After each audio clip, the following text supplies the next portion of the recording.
We are, as I'm sure everyone will agree, at a crucial moment in the energy transition journey. At the rate that we're going in that journey to net zero, we have absolutely no chance of meeting the target. Yet we miss the target at the peril of our world as we know it, if science is to be believed. If we do not curb emissions and get to net zero by 2050, and some say even earlier, we risk the apocalyptic consequences for life on Earth. 2023 has already driven home this point by the very many record-breaking weather devastations. Climate action has long been seen as too costly. It is generally believed that climate action and economic growth are incompatible. And to realize effective climate action, you have to sacrifice growth. And of course, that is a price that developed countries are generally not willing to pay, and emerging and developing economies are simply unable to pay. 1 in every 4 human beings born by 2040 will be an African. And Africa today is the fastest warming region, which means that it's the most exposed to the devastations of climate change or the potential devastations. Africa is also aspiring to middle to high income status for its peoples.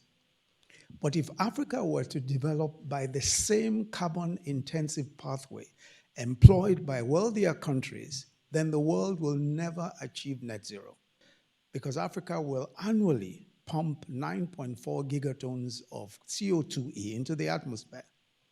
And Africa would go from being a mere rounding error in global emissions to representing as much as 75% of global emissions.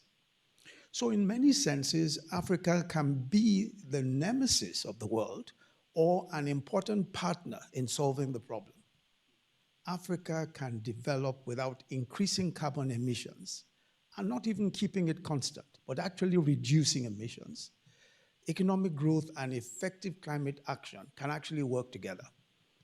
And that is possible by this notion of climate positive growth, climate positive growth. Now, this is the ability to realize economic growth through climate action.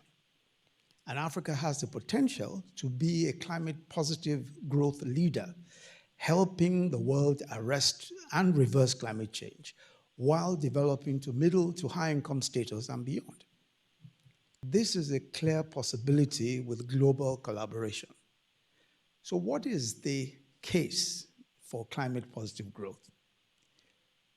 The first is somewhat ironic, and that is Africa's low industrial base and its low carbon footprint. And this can actually be an advantage, enabling the continent to develop greenfield clean energy manufacturing, saving it the cost of abandoned legacy carbon-intensive manufacturing projects, and by pursuing an industrialization pathway that focuses on using renewable energy, of which Africa has the most potential.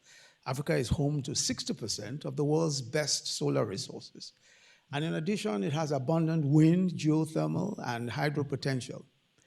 Its untapped renewable energy potential is 50 times the anticipated global demand for electricity in 2040. And also Africa, of course, has the fastest, youngest growing workforce on the planet, with the massive natural resources, including arable land and critical mineral assets, of which it has about 30%. It can actually become the first green industrial civilization, greening global manufacturing and supply chains, and even removing carbon from the air. In other words, Africa is perhaps the only region today, ironically, on account of its low development base, that can truly achieve green growth, economic growth without growing emissions, or even keeping emissions constant, but actively addressing the reduction of emissions and the concentration of greenhouse gases in the atmosphere.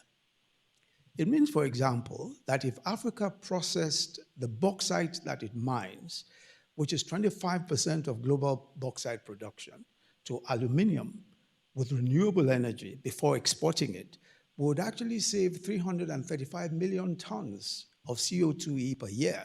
That's 1% of global emissions. create 280,000 jobs annually, and generate about 37 billion US dollars of additional revenue for the continent. In fact, by aggressively deploying its renewable energy resources, Africa can actually provide energy to all Africans, 600 million of whom currently do not have access to energy, and 150 million of whom have unreliable access to energy at 30% lower cost and with over 90% lower emissions per kilowatt hour compared to the current stated policies. So Africa's renewable energy is not only abundant, but also has very low seasonality or intermittency, which makes it possible to reliably provide renewable baseload to power continuous industrial production. The lowest cost setup of solar, wind, and battery storage to get reliable renewable baseload to power industry is twice as expensive in Germany as it is in Nigeria. So solar PVs in Nigeria and in Kenya, for instance, vastly outperforms Europe's industry center and even Europe's top PV spots. The same battery-supported PV system in Nigeria will enable a baseload that is 8 times as large as in Germany, and in Spain, 1.8 times larger. A recent Bloomberg study done for the AFDB on the manufacturing of battery precursors found that manufacturing battery precursors in the Democratic Republic of the Congo, DRC, which of course, as you know, has plenty of lithium and cobalt, is 3 times cheaper than manufacturing the same in the US, in the EU, or even in China. And manufacturing in the DRC would also extend value chain opportunities to other African countries.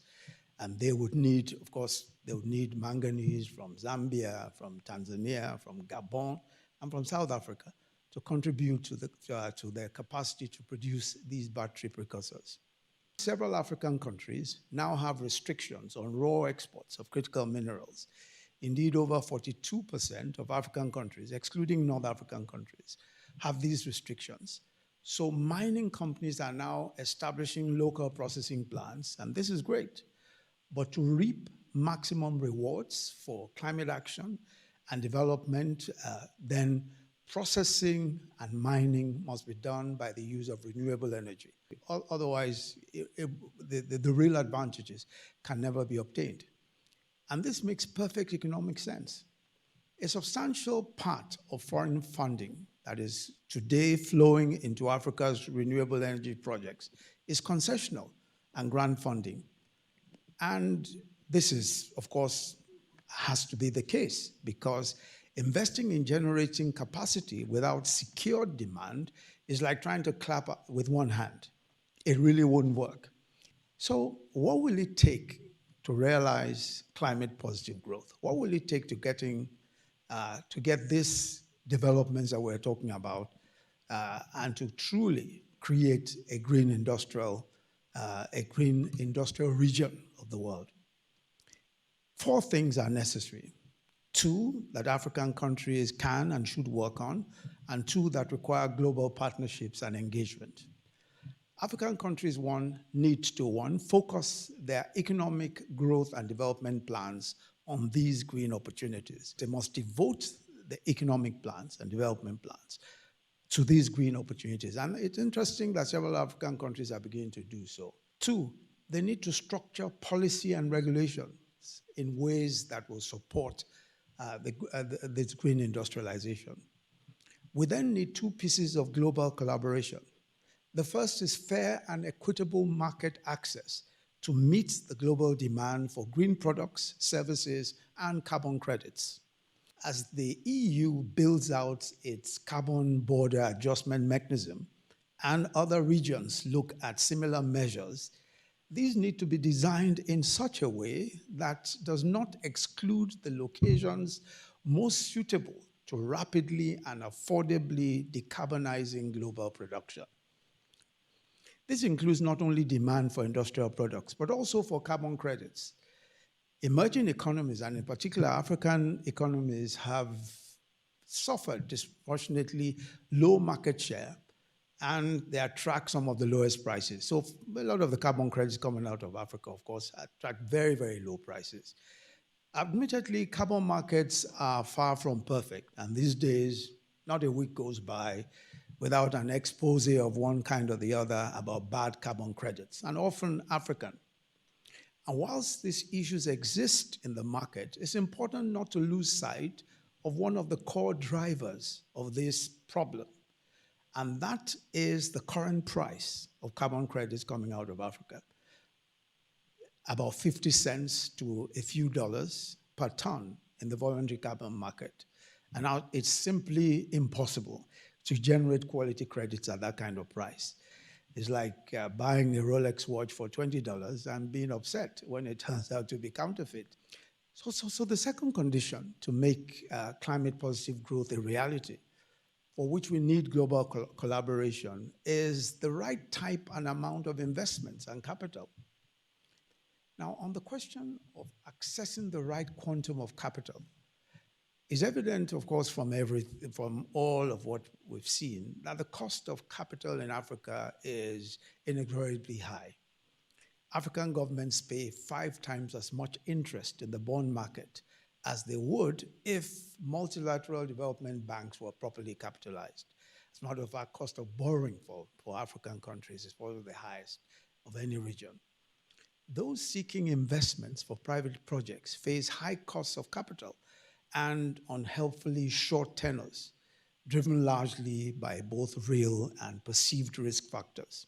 Addressing this high cost of capital, it really requires a whole range of interventions. And I'll just very quickly structure them into 3 important categories. The first category is keeping past promises, including operationalizing the Loss and Damage Fund, which was agreed last year at COP27. So just keeping those promises is an important way of controlling the high cost of capital for African countries. The second is a reform of the international financial architecture. So it's very evident that there is a need for a restructuring of the global financial architecture. And this has been accepted by even the IMF, the World Bank, the UN, everyone. Now, this includes a wide range of tools that increase and strengthen the balance sheet of multilateral development banks and ensure more of their deployment goes to emerging and frontier economies and drive more deployment towards climate-aligned investments. The fourth is dealing with the huge burden of sovereign debt. The huge burden of sovereign debt, and that's a very major problem. There was an article jointly authored very recently by 3 African leaders. The title of the article is, "If you want our countries to address climate change, first pause our debts." And the 3 authors were the President of Kenya, President William Ruto, the President of the AFDB, Dr. Akin Adesina, and Musa Faki, the President of the AU Commission. They reiterated a call for a 10-year moratorium on interest payments on African debt to give the world's most vulnerable countries the space to invest in climate resilience and other pressing needs, such as health and education. They also argued for more climate-targeted debt relief. For example, debt for nature swaps, debt for climate, where, as you know, a portion of a nation's foreign debt is forgiven in exchange for local investments in environmental conservation measures. And the fifth is identifying new additional sources of finance, investment, and capital through new levies, carbon pricing, and taxation. Many tools and levers are being considered, and the support for, against them often follows a predictable pattern linked usually to short-term economic interests. Now, the role of gas in energy transition has become divisive, especially since while actively banning new investments in fossil fuel projects in Africa, most global north countries, including Japan, China, and large parts of Asia, and the EU, include gas as a major pillar of their multi-decade decarbonization plans. But despite that, there's a ban by several of these countries and institutions associated with them on public investments in African fossil fuel projects, especially gas. Nevertheless, it is evident that for gas-rich countries in particular, gas as a transition fuel makes perfect sense.